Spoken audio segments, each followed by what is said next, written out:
Good evening everyone. आज हम लोग बिजनेस स्टडीज़ का चैप्टर 5 स्टार्ट करने जा रहे हैं, जो कि ऑर्गेनाइजिंग। अब तक मैंने पढ़ा दिया है वह प्लानिंग तक, उसके बाद हम स्टार्ट करें। और फर्स्ट डे लाइव सेशन हो चुका है। शायद जिन्होंने लाइव होंगे वो अटेंड किए होंगे, अदर मैंने उसको अपलोड नहीं किया, वो प्राइवेटली है। अगर आपको हेल्पफुल लगेगी तो मैं उसे अपलोड कर दूँगी, ठीक है। If you want to watch this that video, please comment। मुझे आप कमेंट सेक्शन में बताइए कि आप वो देखना चाहते हैं, तो फिर मैं आप उसे भी अपलोड कर दूंगी।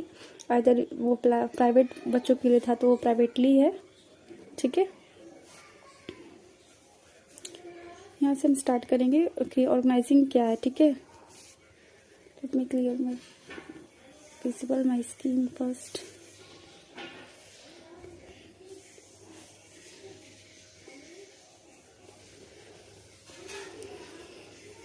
ऑर्गेनाइजिंग इस यहाँ पे बताया हुआ है ऑर्गेनाइजिंग के बारे में, शायद। हाँ, यहाँ से स्टार्ट करते हैं। Organizing essentially implies a process which coordinates human efforts, assembles resources and integrates both into a unified whole to be utilized for achieving specified objective. Organizing जो है वो ऐसे रोल को मतलब बताया जा रहा है जो कि सारे एम्प्लॉयज़ को, सारे एफर्ट्स को, ह्यूमन एफर्ट्स हो या फिर रिसोर्सेज का एफर्ट्स होगा, जो भी उसमें लागत हो रही, सबको एक साथ ऑर्गेनाइज वे में जो है यूज करना ताकि प्रोडक्टिविटी अच्छी हो, ठीक है। नेक्स्ट है organizing can be defined as a process that initiates implementation of plans by clarifying jobs and working relationships and efficiently deploying resources for attainment of identified and desired results। तो desired results मतलब जो भी goals आपके हैं उस पर काम करने के लिए, ऐसे काम करने के लिए ताकि आपका जो भी प्लान है वो कंप्लीट हो, आप अपने गोल्स को अचीव कर सको इफेक्टिवली और एफिशिएंटली, मतलब टाइम के साथ भी और लेस कॉस्ट के साथ, ठीक है।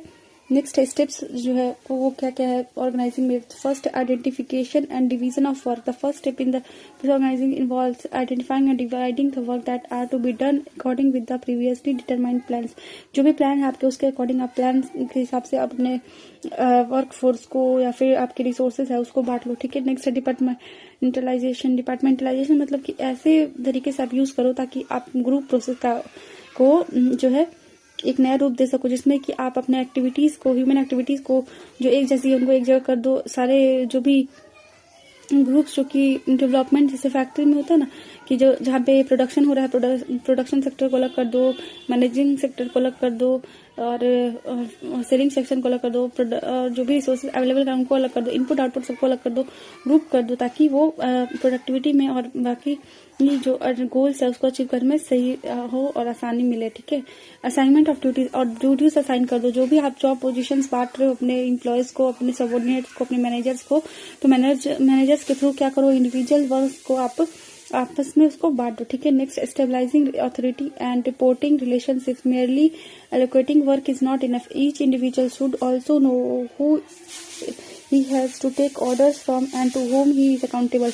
तो ऐसा करना है कि ऐसा हमने नहीं करना है कि जो इंडिविजुअल्स है वो कंफ्यूज रहे कि उन्हें किसको फॉलो करना है। हर एक इंडिविजुअल के ऊपर एक मैनेजर रखो, एक एम्प्लॉय रखो जो कि उसे गाइड करता रहे उसके गोल्स को अचीव करने के लिए, ठीक है। नेक्स्ट है इंपॉर्टेंस ऑफ ऑर्गेनाइजिंग। अब परफॉर्मेंस जो हो रही है कोई किसी भी ऑर्गेनाइजेशन की, उसको चारों तरफ से देख के करना है। जैसे कि डायनेमिक इन्वायरमेंट होता है बिजनेस का, तो उसको देखते हुए हमें ऑर्गेनाइज वे में यूज करना है, ठीक है। फर्स्ट है benefits of specialization. Organizing leads to systematic allocation of jobs amongst the workforce.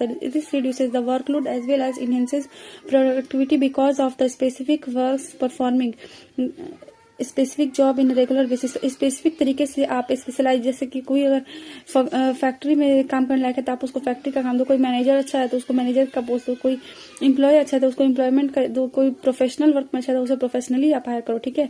Clarity in working relationships. The establishment of working relation clarified lines of communication and specifies to report to home.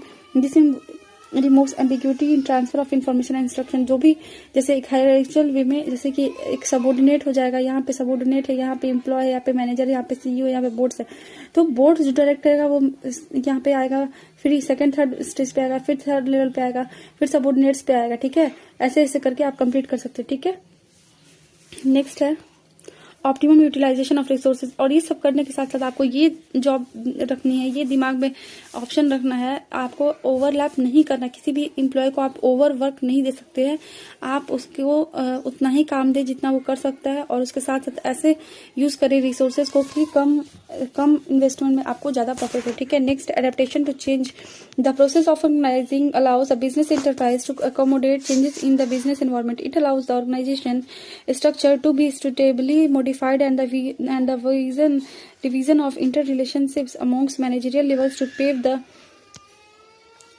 way of a smooth transition. Also provides the needed to stability the enterprise as it can grow to continue and grow in spite of changes. तो जो भी changes आ रहे हैं उसको भी आपको लेके चलना है। जो भी बिजनेस एनवायरनमेंट की वजह से चेंजेस आ रही है, या फिर मौसम में चेंज आ रही है, या फिर फैक्ट्री चेंजेस होते हैं, जैसे कि कोई फैक्ट्री यहाँ से वहाँ अपना जो है एड्रेस चेंज कर रहा है, उससे भी बहुत इफेक्ट पड़ता है। जैसे अगर आप रॉ मटेरियल के करीब अगर फैक्ट्री ले लो तो आपका जो ट्रांसपोर्टेशन है रॉ मटेरियल का वो घट जाएगा, और उस पैसे को आप अपने इनकम में निकाल सकते हैं। ठीक है, इनकम में ऐड कर सकते हैं, और उससे क्या होगा कि आपका जो भी इनपुट है वो कम हो जाएगा और आउटपुट में पैसे जो है इंक्रीमेंट करेगा। Effective administration. Organizing provides a clear description of jobs and related duties. जो भी ड्यूटीज आप बांट रहे हैं वो सही इंसान को बांटे, जैसे कि मैनेजर्स को मैनेजर्स की ड्यूटी बांटिए, एम्प्लॉयज़ को एम्प्लॉयज़ की, आप मैनेजर्स को मैनेजर्स की एम्प्लॉय की बांटिए, मैनेजमेंट सिस्टम बांटिए, एम्प्लॉयज़ को एम्प्लॉयज़ वाले, ठीक है, इंडिविजुअल्स जो भी वर्क कर रहे हैं फैक्ट्री वाले तो उनको फैक्ट्री में डालें। ठीक है, नेक्स्ट है development of personal. Organizing stimulates creativity among the managers. Effective delegation allows the managers to reduce their workload by assigning root jobs to their subordinates. जैसे कि अगर मैनेजर है तो अगर वो मैनेजर जो है अपने सबॉर्डिनेट्स को एम्प्लॉय कॉन्टेक्ट करेगा, कोई ऑर्डर देगा, लेकिन ये मैनेजर के बाद ऑर्डर कहाँ से आए, ये भी इन्हें बोर्ड से मिलता है या फिर सीईओ से मिलता है। ठीक है, उसके बाद जो है ये अपना डिसीजन बनाते हैं, प्लान बनाते हैं, फिर उसको एग्जीक्यूट करेंगे, एम्प्लॉयज़ को देते हैं, और एम्प्लॉयज़ जो वो सबॉर्डिनेट्स को देंगे, सबॉर्डिनेट्स जो है अदर इंडिविजुअल्स जो वर्क कर रहे हैं उनको देंगे। ठीक है, नेक्स्ट है expansion and growth. Organizing helps in growth and diversification of an enterprise. जो भी ऑर्गेनाइजिंग सेक्टर जो है वो एक तरीके से डिपार्टमेंट्स को और सारे डायनेमिक इन्वायरमेंट्स को लेके चलता है साथ में, तो क्या होगा, वो एक टीम वर्क की तरह वर्क करेगा, और ऑर्गेनाइजिंग से क्या होगा कि आपका आउटपुट जो है वो अच्छा होगा। ठीक है, नेक्स्ट ऑर्गेनाइजेशन स्ट्रक्चर। अब देखना है ऑर्गेनाइजेशन का स्ट्रक्चर कैसा। तो as per Peter Drucker emphasises, यहाँ पे देखिए नाम दिया हुआ है, emphasizes on the importance of having an appropriate organizational structure. When this is organizational structure is an individual means and the wrong structure will seriously impair business performance and even destroy it. तो अगर खराब business का structure है तो वो क्या होगा, decline कर देगा किसी भी ऑर्गेनाइजेशन को, किसी भी बिजनेस को। बट अगर वो सही वे में है, कोऑर्डिनेटेड है, और मैनेजमेंट उसका सही चल रहा है, तो वो क्या होगा, वो कोऑर्डिनेशन के साथ चल रहा है, कोरिलेशन के साथ चल रहा है, ह्यूमन फिजिकल रिसोर्सेज सारे फाइनेंशियल रिसोर्सेज को लेकर चल रहा है, तो क्या होगा, अकॉम्प्लिश करेंगे आप डिजायर्ड गोल्स को, आप अटेंड कर लेंगे अपने डिजायर्ड गोल्स को। ठीक है, नेक्स्ट है टाइप्स ऑफ ऑर्गेनाइजेशन स्ट्रक्चर्स। अब देखना है हमें कितने टाइप के ऑर्गेनाइजेशन स्ट्रक्चर यहाँ पे दिया हुआ है कि कैसे मैनेजिंग डायरेक्टर जो है उसका फंक्शनल क्या है, फंक्शनल स्ट्रक्चर क्या होता है। मैनेजिंग डायरेक्टर अगर कोई एमडी है कंपनी का, जैसे कि रिलायंस डिजिटल के हैं मुकेश अंबानी, तो वो मैनेजिंग डायरेक्टर हैं। ठीक है, तो वो क्या करते हैं, सबसे पहले ह्यूमन रिसोर्स को एक जगह कोऑर्डिनेट करते हैं, मार्केटिंग लेके चलते हैं, रिसर्च एंड डेवलपमेंट और परचेजिंग, ये सबको एक साथ बस वो क्या करते हैं, एक गो थ्रू करते हैं, चेक करते हैं, और एक रूल प्लान बनाते हैं जिसमें कि वो आगे लेके चलना है, कैसे चलना है, क्या करना है, वो सब मैनेजर्स को देते हैं। ठीक है, यहाँ पे है पहला है फंक्शनल स्ट्रक्चर और दूसरा है डिविजनल स्ट्रक्चर। फंक्शनल स्ट्रक्चर में अगर मैनेजिंग डायरेक्टर का फंक्शनल स्ट्रक्चर मतलब जो ग्रुप करके जॉब्स को सिमिलर सेपरेट कर रहा है,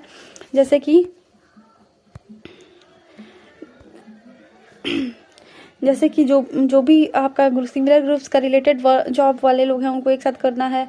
अगर फैक्ट्री में कोई काम करने लायक है तो उसको फैक्ट्री में भेजना है, कोई कंपनी में बैठने लायक है, कोई ऑफिस में बैठने लायक है तो उसको ऑफिस में का जॉब देना है, कोई ट्रांसपोर्टेशन सर्विस का प्रोवाइड करना के लिए एलिजिबल है तो उसे वहां देना है। ठीक है, इस तरह से सब कुछ अलग अलग करना है। Functional structure has many advantages to offer. ये एग्जाम में पूछता है, प्लीज आप लोग इसको रिवाइज कर लीजिएगा एक बार। इसका एडवांटेज और दोनों का आपको, फंक्शनल और डिविजनल दोनों का ये एडवांटेज और डिसएडवांटेज आपको पढ़ना पड़ेगा, क्योंकि शायद एग्जाम में ये बहुत मतलब पूछता ही है। ठीक है। A functional structure leads to occupational specialisation placed on the specific. इस पूरे में ये बस दिया हुआ है कि आपको कंट्रोल करना है, कोऑर्डिनेट करना है, स्पेशलाइजेशन पे चलना है, जैसे कि जो जिस वर्क के लिए एलिजिबल है उसको उस वक्त तक पहुंचाना है, उसको वही जॉब रोल देना है, ठीक है। नेक्स्ट सेकंड है control and coordination between department. अगर डिपार्टमेंट बांटा हुआ है, जैसे फैक्ट्री है, ऑफिस है, परचेसिंग डिपार्टमेंट है, सेलिंग डिपार्टमेंट है, रॉ मटेरियल के लिए, रिसोर्सेज के लिए अलग से डिपार्टमेंट है, उन सभी डिपार्टमेंट को कोऑर्डिनेट मतलब एक के साथ एक हर एक को कनेक्ट करके चलना है, जैसे कि दो के साथ एक को हर एक को कनेक्ट करके चलना है। ऐसा नहीं कि वो अलग डिपार्टमेंट अपना अलग चल रहा है, ये अलग चल रहा है, ऐसा कुछ नहीं, सबको एक साथ लेके चलना है। नेक्स्ट है it helps in increasing managerial and operational efficiency. हाँ, मैनेजरियल एफिशिएंसी को लेकर चलेगा क्योंकि मैनेजमेंट का काम है। It leads to minimal duplication of results. अगर कोई मान लो अगर कोई लोअर लेवल में अगर कोई गलत कर रहा है या फिर डुप्लीकेट रिजल्ट दिखा रहा है तो वो पकड़ा जाएगा, क्योंकि आप इस वाले को लोअर वाले को आपको मिडिल वाले को रिप्लाई करना होता है, आंसर करना होता है क्वेश्चंस का, सारी क्वेरीज बतानी पड़ती है, सारे खर्चे बताने पड़ते हैं, और मिडिल वाले को टॉप लेवल के बाद वो जो सीईओ वगैरह बोर्ड्स वगैरह होते हैं वो चेक करते हैं। तो इस वजह से उसमें डुप्लीकेशन ऑफ वर्क को जो है हटाया जा सकता है, ठीक है। Next, it makes training of employees easier as a focus is only as on a limited range of skills. It ensures the different functions due to attention. तो इस वजह से क्या होता है, डिफरेंट तरीके के फंक्शन। नेक्स्ट डिसएडवांटेज क्या है, functional structure places less emphasis on the overall enterprise. तो क्या है, ये कम करता है किसके मुकाबले, ऑक्यूपेशन की वजह से। It may lead to problems coordination and forces. अगर कोऑर्डिनेशन टूट गया तो फिर वो सब खराब हो जाता है, ठीक है। कॉन्फ्लिक्ट ऑफ इंटरेस्ट में भी अगर कोई काम करना नहीं चाहेगा, अगर कोई डिपार्टमेंट है जो थोड़ा स्लो चल रहा है काम करने के टाइम पे, ठीक है, तो वो क्या करेगा, वो दूसरे वाले को आंसर नहीं कर पाएगा, और जब आंसर नहीं कर पाएगा तो फिर वो तो गलत उसको लेके चला जाएगा, और वो क्या होगा, उसने रिस्पॉन्सिबिलिटी से को प्रॉपरली कर नहीं पाएगा, तो फिर क्या होगा, कॉन्फ्लिक्ट होगा। डिपार्टमेंट जो अलग अलग होने के बाद भी वो झगड़े हो जाते हैं, ठीक है। Next suitability, it is the most suitable when the size of the organization is large. तो फंक्शनल जो स्ट्रक्चर है वो कब यूज किया जा सकता है, जब बहुत ज्यादा बड़ा ऑर्गेनाइजेशन है और उसको वहाँ के एक्टिविटीज को, डिपार्टमेंट्स को सबको बांटने के लिए स्पेशलाइजेशन का यूज किया जाएगा। कौन सा स्पेशल है, कौन सा एलिजिबल है पर्सन अपने जॉब रोल के लिए। नेक्स्ट है divisional structure. Many organizations with diversified activities have recognized themselves away from the simpler and basic functional structure towards divisional structure which is more suitable to the activities. जो भी activities हम लोग जैसे home कोई एक तरीके का वर्क है तो उसको हम लोग को एक साथ लेके चलना होगा, उसी को बता रहा है डिविजनल स्ट्रक्चर, ठीक है। Each division is multifunctional because each division functions like production। यानी कि हर जो भी डिपार्टमेंट है वो हर डिपार्टमेंट में हर तरीके का वर्क किया जाएगा। अगर फंक्शनल है तो वहाँ पे फंक्शन भी होगा, और मार्केटिंग भी हो सकता है, परचेजिंग भी। किसी भी डिपार्टमेंट में जाओगे तो वो कोई भी काम हो जाएगा। इन द अदर वर्ड्स भी within each division the functional structure tends to adopted. तो जो भी हर डिवीजन में क्या होगा, पर्सनल मतलब उसको एडवांटेज यही है इसका कि आप हर जगह जाके कोई भी काम करा सकते हैं, इधर वो मार्केटिंग का हो, फाइनेंस का हो, परचेज का हो, सेलिंग का हो, प्रोडक्शन का हो, फैक्ट्रीज का हो, कोई भी। नेक्स्ट है इसका एडवांटेज क्या है, the divisional structure may offer benefits prominent to these follows. Product specialization help in the development of varied skills in a divisional head, and this prepares him for higher position. This is because he gains experience in all the functions related to a particular product. तो particular product को लेकर आगे चलता है, ठीक है। Next है managing director. अब मैनेजिंग डायरेक्टर यहाँ पे क्या क्या करेगा, कॉस्मेटिक्स लेगा, गारमेंट्स, फुटवेयर, स्किन केयर, और ये सब कहाँ जाकर मिलेगा आपको, मार्केटिंग में, रिसोर्सेज में, परचेजिंग में, ठीक है। नेक्स्ट है divisional heads and accountable for profits and revenues and cost related departments can be easily identified and this provides a proper basis। तो प्रॉपर बेसिस पे बांट रहा है, बताता है कि प्रॉपर बेसिस पे आपको कैसे परफॉर्मेंस करना है। नेक्स्ट है प्रोमोट्स फ्लेक्सिबिलिटी। तो फ्लेक्सिबिलिटी देता है। It facilitates expansion and growth. तो आप जब अपने गोल्स को अचीव करेंगे तो एक्सपेंशन होगा और ग्रोथ होगा, ठीक है, बिजनेस का जो है वो ग्रोथ होगा। नेक्स्ट है disadvantages. Conflicts may arise among different divisions and references to allocation of funds and further particular division may seek to maximize its profits at the cost of other division. It may leads to increase in cost since there may be a duplication of activities across products, providing each division with separate set of similar functions. It provides managers with the authority to supervise all functions related to particular divisions. In a course of time, such a manager may gain power and in a bid to assert his independence may ignore organizational interest, organizational interest के बारे में बता रहा है।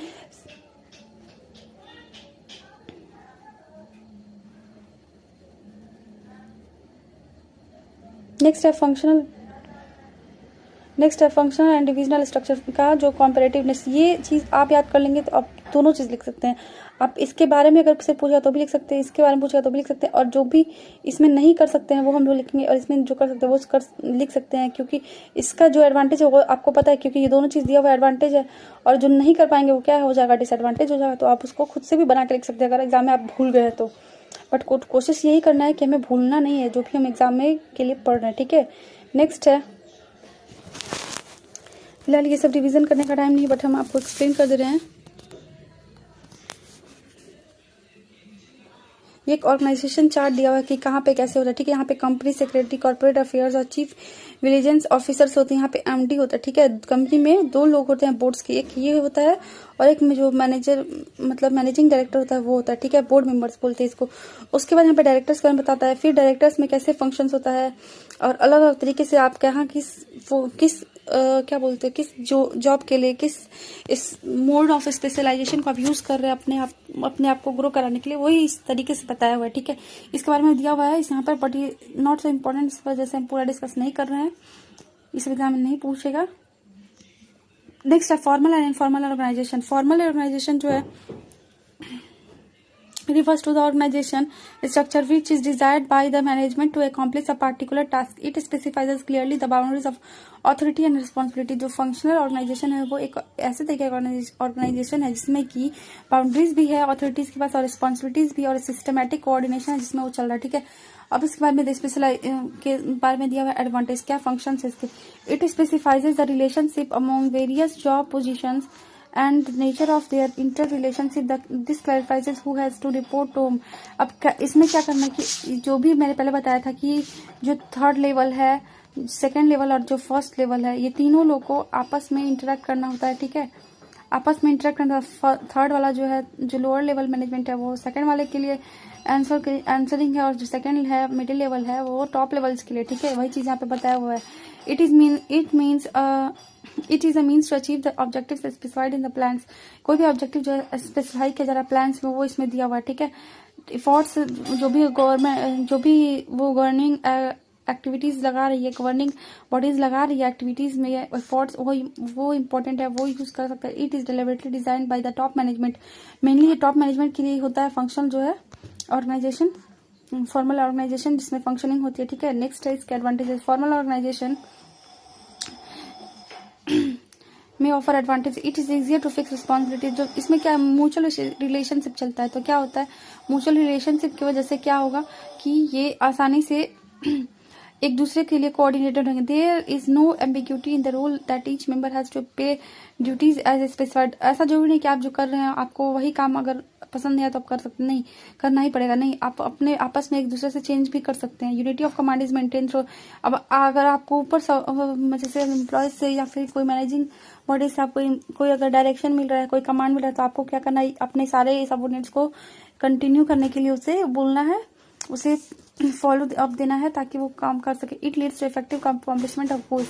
ऐसा करना है ताकि आप जो परफॉर्म कर रहे हैं अपना परफॉर्मेंस देना है, जो भी आप वर्क परफॉर्म कर रहे हैं वो इंश्योर कराए कि आप अपना जो रोल है वो सही से करें। It provides stability in the organization. जो भी स्टेबिलिटी मतलब जो भी बिहेवियर है फेयरली मीन्स यूज किया जा रहा है काम करने, ठीक है। लिमिटेशंस भी है इसके। द फॉर्मल कम्युनिकेशन में लीड्स टू प्रोसीड्यूरल डिलेज। तो क्या होता है बहुत लंबा प्रोसेस हो जाता है, जैसे आप 3rd लेवल से बात करेंगे, फिर 2nd लेवल से बात करेंगे, फिर आप टॉप लेवल से बात करेंगे, तो इस वजह से क्या प्रोसेस जो है लंबा हो जा रहा है। इस वजह से आपको क्या करना होगा, इसको शॉर्ट करना पड़ता है, ठीक है।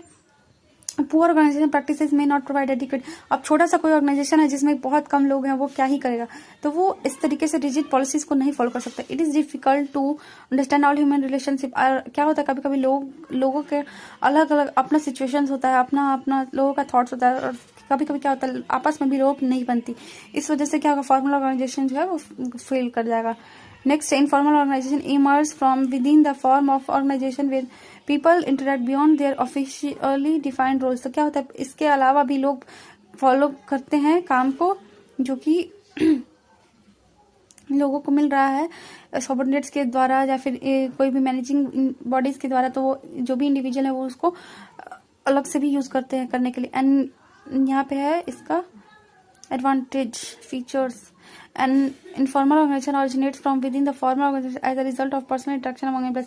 इनफॉर्मल ऑर्गेनाइजेशन तब आता है जब एम्प्लॉयज जो अलग से इंटरेक्शन करते हैं। स्टैंडर्ड्स ऑफ बिहेवियर से employ proof norms rather than officially laid down rules and regulations. क्या होता है इसमें कम रूल्स है रेगुलेशन है तो क्या होगा फ्रीडम है बहुत ज्यादा, लोग इसको ज्यादा फॉलो करने का सोचते हैं। Independent channels of communication without specified direction to follow any information are developed by group members. तो जो भी ये लोग काम करना चाहेंगे जिस वे में करना चाहेंगे ये कर सकते हैं।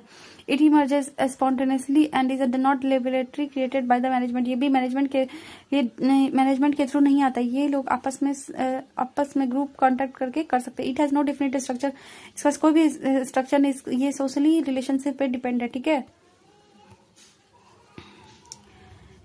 Next advantage, prescribe lines of communication are not, और किसी भी तरीके का जैसे पहले वाले फॉर्मल में था ना top level, third middle level and lower level, इसमें कोई भी इस तरह का चैनल नहीं है, ठीक है। इसमें फ्रीली है, कोई भी कभी भी आ सकता है, बीच में जा सकता है, ठीक है। कोई भी किसी कोई भी काम कर सकता है। Next, it helps in fulfilling the social needs, वो सोशल नीड जो भी मिल रहा है मैनेजर्स को वो कर सकता है। It contributes toward fulfilment the organizational objectives by compensating for inadequacies in the formal। जो भी फॉर्मल ऑर्गेनाइजेशन में जो भी पॉलिसीज वगैरह रह जाती है उसको यहाँ पे कंप्लीट किया जाता है।